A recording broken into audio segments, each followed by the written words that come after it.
BCG acknowledges the traditional custodians of country throughout Australia and their connections to land, sea, and community. We pay our respects to their elders past and present. Welcome back to Shared Ag Solutions by BCG. I'm Janine Batters in the fourth episode of our series on the Horizon Farm Tech, sponsored by GE Silos. I'm chatting to Bailey Kilpatrick from SwarmFarm about their autonomous farming technology. Welcome, Bailey. G'day, Janine. It's good to be here. So good to have you today. Now, first, I thought I would start. Can you just give me a little bit of a history about SwarmFarm, please? SwarmFarm originated on a family property in central Queensland, about 40 minutes south of Emerald. And it's designed with the agronomy of farming in mind. SwarmFarm started on farm, is designed by farmers for farmers, and all Australian owned and made. Okay, tell me a little bit about your role. So I work in the central Queensland region as a portfolio manager. And what that means is basically the growers that are running the machines today, I look after the operation side of that, and then some of the sales for the new ones coming through. So can you tell me, SwarmFarm makes SwarmBots. What are SwarmBots? Yeah, so a SwarmBot is a robot that we build. It's an autonomous platform that is designed with the farmer in mind to then put an attachment on the back of it to then, go out to the field and do the job. So how do they actually work? There's a few parts to them. The main three components, or the main three parts of a SwarmBot, it's a diesel engine, so it's a diesel-powered machine, four-wheel drive, and they run only inside a mapped area. So you've got to have a geocache, like a mapped area for them to then traverse and drive within. And so if I wanted to get a SwarmBot, what would be the first step? So the first step is looking at your farm and going, righto, control traffic, 3 metre centres, and I'm 24 metres. If I want a robot, then we provide the orange and silver bit. And what I mean by that is the technology for the, dare I say it, tractor. Andrew's going to kill me. The robot is what we provide. So the first step is looking at your farm and then deciding what configuration you need, and then pairing that with an attachment that goes on the back of our robot. That then, from start to finish, will support it. And then there's a layer of training that's involved and mapping your farm or bringing maps in so the robot knows what it can and can't do. Okay, so knowing what you want your robot to do, knowing what sort of tram lines you want it on, and then educating yourself on how to use it. So are there different models? There's only one model. So the history of Swarm, circling back to that, it started, the very first one was like a John Deere Gator that QUT did a project with us on to do an autonomous light vehicle. From there, it grew to a three-wheel electric-powered machine. And then after the three-wheeled one, the four-wheel design came out, which is SwarmBot 5, what we call a SwarmBot 5 now. So that's the one model, so to say, that we build. 75 horsepower, hydraulic drive, and the variation comes in your axle sizes and axle heights to suit either 2, 3, or 4 metre centres. If you're in an orchard, you want a low to the ground, 2 metre wide machine, perfect for that. If you're in broadacre, which has sort of been our big uptake market, that's sort of been the lowest hanging fruit. What we've done most in is broadacre. Generally, 3 metre centres is pretty common, and what we'd call a high chassis. So that's the next step up in axle size, just to get a bit of crop clearance. Okay, so have you thought about getting any bigger? Not in terms of weight and size, bigger for different applications. So what we need at the moment is power to ground for ground engaging gear. Our market has been in tow behind sprayers. They don't take a huge amount of horsepower to pull. It means we can keep our weight really light. For a 24 metre boom, for example, we'll be 8 tonne loaded, so you can get on the ground nice and early. We don't want to go bigger because that's going away from where Swarm Farm began. The idea with the Swarm is you've got lots of lightweight machines doing the job that you'd think of one big one doing. So the reason why we aren't going bigger is because we believe that you can do the same job with less horsepower and less weight. There are limitations, of course, once you get into planting or bigger mowing or raking. That does require some more design, but we've got a full mechanical design team and everything's done in-house, from the software development, the chassis design, R&D, everything's built and designed on farm. So it gets tested here and then we break it, fix it, and then take it to market after that. That's why we're not big. That's all made in Australia. That is a really cool point. So I'm just thinking in terms of, you're talking about how it's being used in broadacre, the optical sprayers. Are you saying, would you use a lot of these SwarmBots instead of a big self-propelled, or are you saying that you would have a self-propelled for when you really need to get over it nice and quick before a rain, and then have the little bots going when you don't necessarily need to be done straight away, but you want to get the job done? That's a really good question. So Andrew's brainchild, the concept was to have lots of lightweight machines, hence the name Swarm. That's grown into what we have now. So our largest boom is 27 meters wide, and we tow a payload of just over 3,000 litres. So 3,000 litre chem tank with a freshwater flush tank that's our largest setup at the moment. We have a maximum speed of 10 kilometres an hour, and we generally work, if you have a 24 metre arrangement, 20 hectares per hour is what you'll benchmark on. So if you're looking at a SwarmBot as a replacement for your sprayer, it's probably not what we'd specialise in. It's more to pair with your existing spray setup. So we don't want to replace your broadacre sprayer. That's not really what we're about. We're more using this as a tool, as an autonomy tool and a maintenance tool to go across your paddock more frequently with lower water rates, higher chemical rate with a spot sprayer. And that's sort of where it's fit into the industry really well, because you don't need to go out there and race into your paddock and do it in a mad rush because the rain's coming, because you've already been across it 3 times with your SwarmBot.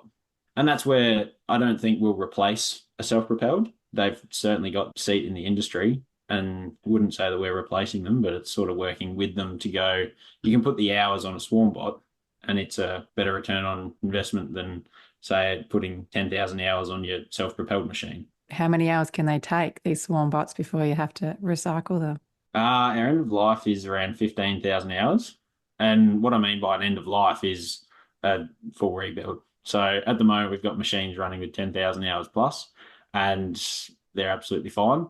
We are new to the industry, so we're still learning and growing. But that's our lifespan is 15.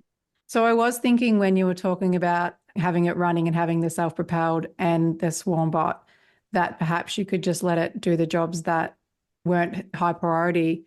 But I was also thinking about perhaps you're getting a better kill because you're going to go over that paddock when maybe you wouldn't have otherwise, because you don't have the time. Yeah, absolutely. It's coming into an agronomy decision more than a time-based decision. So they're not a self-sufficient machine. I suppose it's a question that we get a lot, and maybe a misconception that we have is it should do everything. Why have we got to look after it so much? It's another little worker. Yes, once you do the mapping and planning and you have your farm and your maps laid out, you do the rest from your phone. So you operate it on an Apple iOS device, and that's your interface. So that's your tractor screen, is your phone. You walk around with your tractor screen in your pocket and you can check on it. It'll send you notifications of when it needs filling up fuel, when it needs chemical. It'll send you, if it's a sprayer with a weather station fitted, it'll send you notifications for the weather parameters that you've set. If it gets close to the boundaries of those parameters, if it leaves the parameters, if it stops for an obstacle. It's definitely not a set and forget machine. They do take some running, but it's freeing up, I suppose, one of your workers to be fencing or checking troughs while they can look at their phone and go, yep, Bob's still spraying. He's got about 50 hectares to go. And that's sort of where they come into their own. So you can set it off 6 o'clock at the night.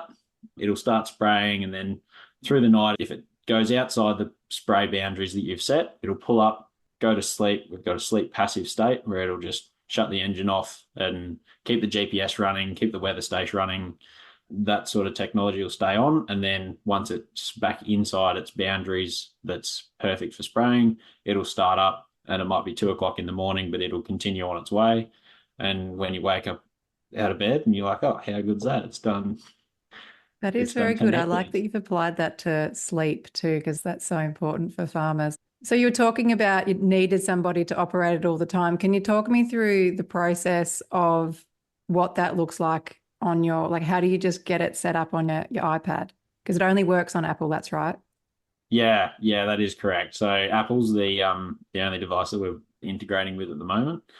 From the initial stages of getting your SwarmBot, you'll integrate either your pre-existing maps from your John Deere Up Center or Trimble Maps. We have a farm manager website that is needed to operate a SwarmBot.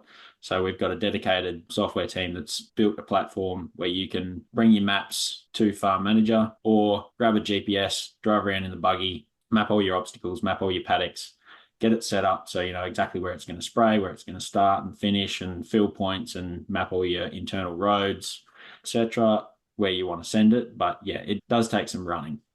It is good though that you can use the maps that you've already got because they take a lot of time. So it's nice to just be able to transfer those across. In Yeah. regards to just maps in general, Bailey, if it's taking maps, say if it's making an EM map or something like that, can you integrate those with your other software? Unfortunately, we can't just yet. So specifically for an EM unit, that's another supplier that's attaching an EM unit to one of our SwarmBots and then using the SwarmBot to continue on the path. So instead of driving up and back in a ute, the SwarmBot can do 7 to 10 k's an hour, which is ideal for EM mapping. And it'll chug along there and just go up and back your AB lines. And then from there, it'll send that data to that supplier's. So you said that they can run all night. What about filling them up? How long do they need to go between fuel fills? The fuel usage from the engine's about 8 litres per hour. So they're very fuel efficient. Depending on the payload, that's sort of the weed bank that you're spraying in the field. So ideally, you can start it and it'll run all night or all day, and you just fill it up once a day. That's the idea, especially with a spot spray. That's viable. If you're trying to blanket spray with them, because you can also send them to PWM and blanket spray, that'll require filling up more frequently. The perfect situation is having a dock station, which we're in commercial testing at the moment. The scenario there is you map your refill, it'll spray until it gets to the low payload that you set via your app, and then it'll go, no worries, I'm at 50 litres in the tank, I'll fold myself up, drive down the road, fill up, go back to my last spot where I sprayed, and continue on again. And by road, you mean road in the paddock, don't you? Road in the paddock, no public roads can be mapped. Okay, that's good. I think I'd be a bit freaked out actually if I saw one coming along the road. So can it do that with chemical as well? Is that also in testing? So that's only for chemical. Oh, so that's not for fuel. No, we're not doing fuel. So they still require checking every 24 hours. It's still a machine. It's got hydraulics. It's got a diesel engine. It's got a steel chassis. So it still takes a daily check. Walk around, check the sensors. They're really important. We've got our obstacle detection that is vital for keeping it and everyone else safe. So daily checks are still a must. I like that. I think that's really clever because I just imagine that I just want it to run all the time, but then wouldn't probably check it. So that's a really good point. So leading on from that, what about servicing? Do you have to take it somewhere special? How hard is it to service it and get parts? Everything has been designed to be very user-friendly in terms of servicing and repairs and maintenance. It's built with right to service in mind. From our point of view, we warrant hardware, everything other than oil and tyres for 3 years. The replacement of parts, we've got regional hubs set up around Australia. So if you've got any issues, we've got a full-time support team. And full-time, I mean 7 days a week within specific hours. It's not 24 hours just yet. But yeah, we've got a full support team that is at call and ready to help. How hard is it to get parts once you realise you need something? What's the turnaround? For major parts, it depends. If it's a proximity sensor, we can have it there within the day, depending on where you are from the closest regional hub. You also get a little toolkit with the major components that are easy to swap out, proximity sensors, fuses, that sort of stuff that comes with the robot. So a lot of that's sort of you can fix yourself. It's growers' right to service. If it's a major component, like a wheel motor or a big failure, then 48 hours is our target for a full downtime back up running. GE silos have been leading the way with their custom-built grain, pellet and fertiliser silos since 1978.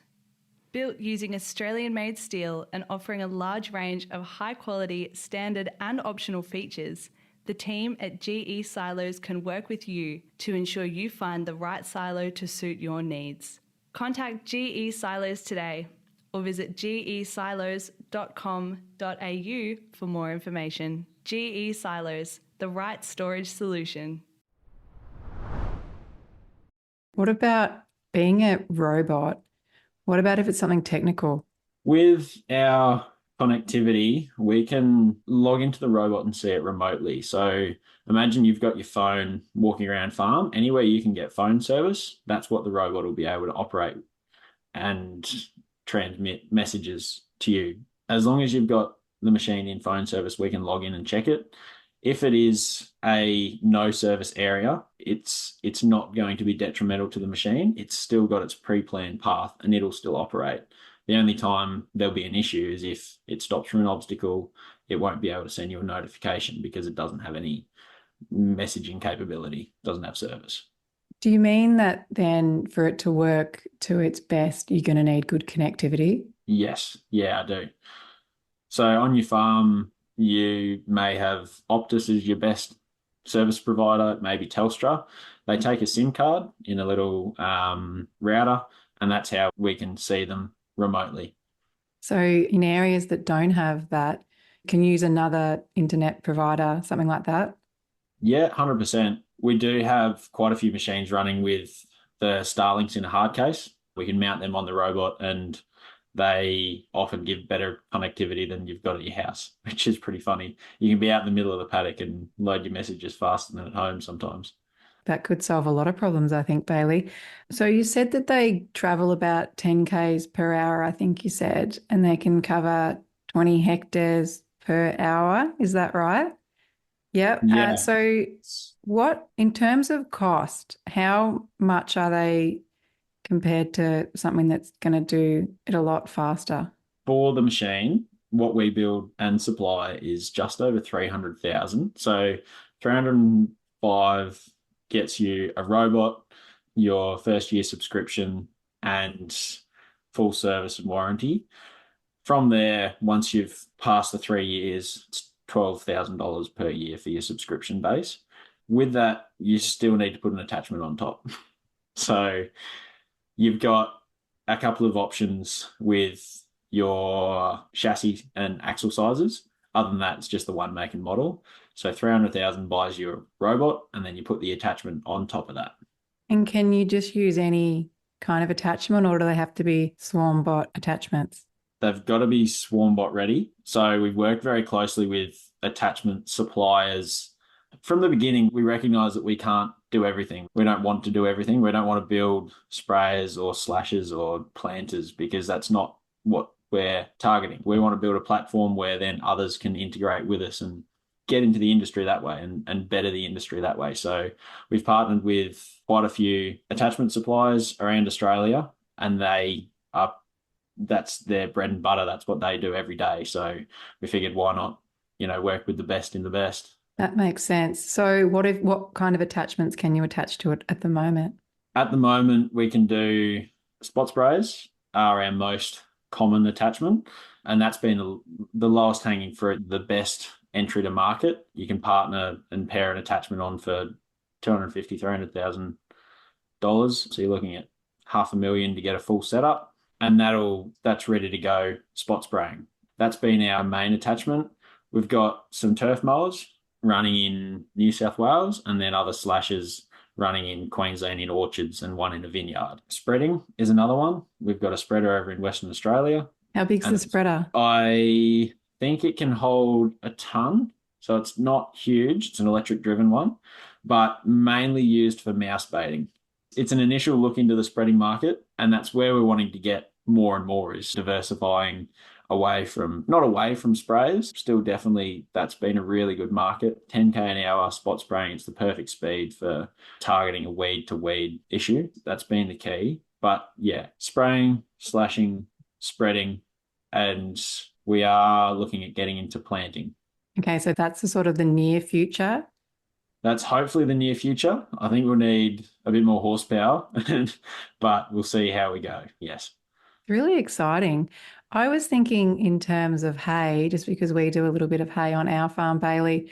I'd Yeah. really like to have a swarm bot that was raking the hay, and then another swarm bot that was mowing the next paddock, another swarm bot that was stacking it up, and then one loading it on the truck, and then another swarm bot back at the shed. Do you think that's something that you might be interested in making? I feel like we'll be taking too much of your fun jobs away from you.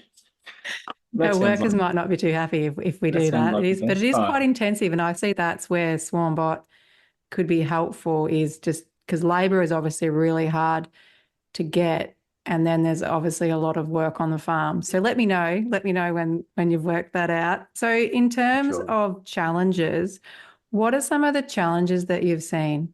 Well, you mentioned labour there, and I think that's a really interesting point, because when you think of autonomy and where the ag industry is going, we've had in the past where growers think, oh, you're taking a job. Like, why are you doing this? You're sending a robot out to do what my workers used to do. And I mean, I don't think we've spoken to anyone who's actually bought a machine that has fired an employee.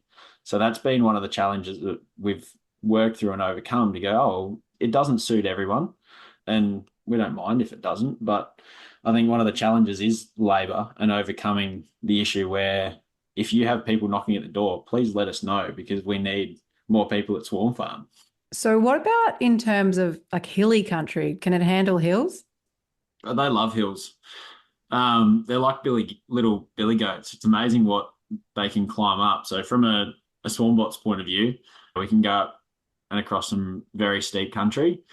It depends what you've got hooked on the back of it, I suppose. We are only 75 horsepower, so it is quite a low horsepower machine.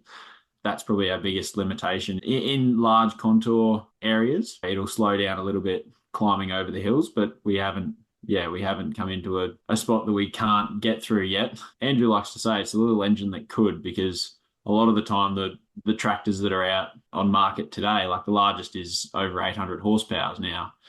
You do the same job at a slower speed, which means you need less horsepower. That's all we look at it. So you can get across the same country. It might take you a bit longer, but you don't need as high horsepower. What about water? What happens if there's flooding? They only know they're bogged when they can't move any further. So that's one thing that our weather station on board doesn't capture. So we don't capture rain, but we do capture humidity via delta T, minimum maximum temperatures, wind direction. If it starts raining, then we can use third-party weather stations. We can integrate with them and grab data from inversion towers. But if it's raining on top of the machine, the only way it knows is if it gets bogged.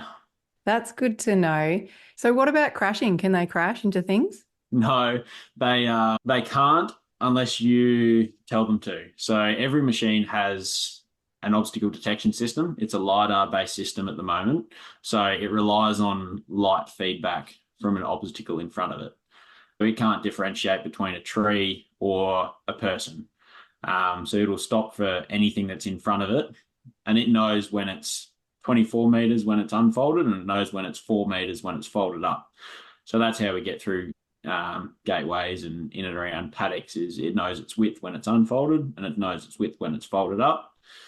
If you're mapping, still need to map every obstacle that's within your paddock. So trees, power poles, lakes, dams, they need to be mapped, because that's how our planning program works, that it then draws a plan for the machine to follow around that obstacle.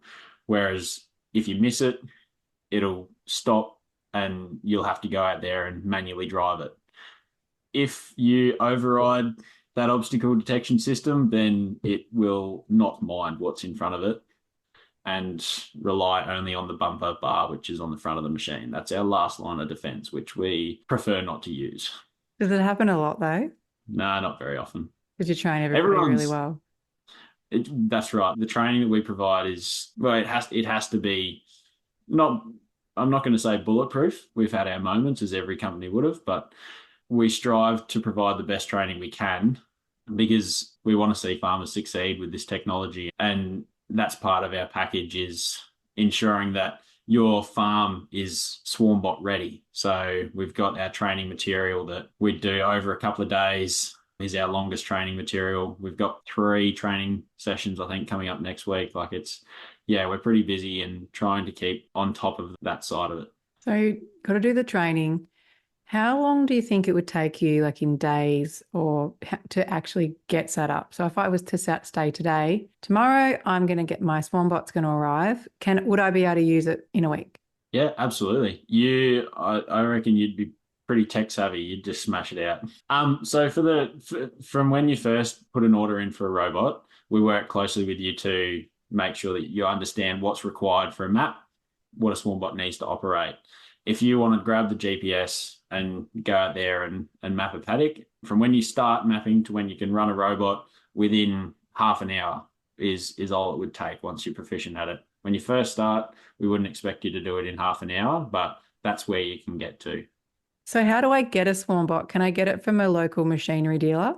It sounds a bit funny, but our philosophy is not to go towards a dealership model. So we want to keep it independent and then use local resources, local mechanics to train them up and be able to one day service the fleet of machines in their area.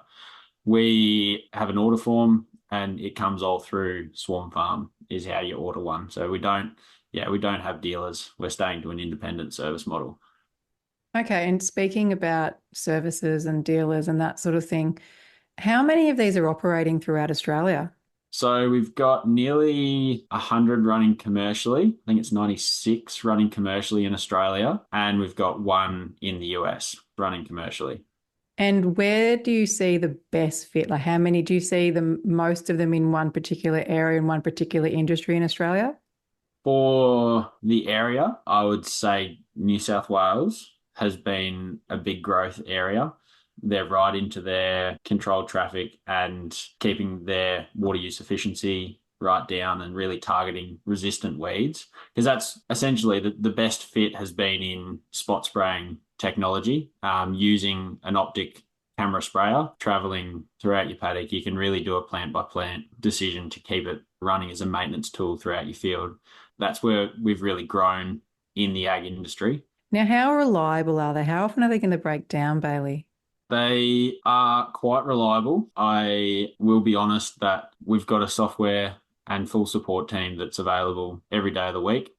So if you have any dramas, whether it's logging into the app, got a leaking wheel hub, got a robot that won't turn on because your mouse have chewed the wiring harness, the best way to describe it is they're reliable, but we've got a full support network. That is good to know. What about regulations? Because when you fly a drone, you need a drone license now. Do you need a license to operate these? No, so at the moment, the industry, especially ag, isn't necessarily regulated. It's an ag implement. So the restrictions come when you want to move it from paddock to paddock. So you're not allowed to map a public road network and you're not allowed to operate it on a public road network. So from a user point of view, if it's on your farm's private property, it's registered to your farm, no issues at all. If you want to move it from paddock to paddock, we've got a dolly system. You can hook it on behind your truck and then tow it down the road. In terms of regulations, we've got an internal certificate network that we're bringing in to make sure that the operators are trained and have appropriate training, unlike international companies struggling with getting autonomous machines out. Australia is quite free with the regulations and we're trying to do everything we can to stay in front of that.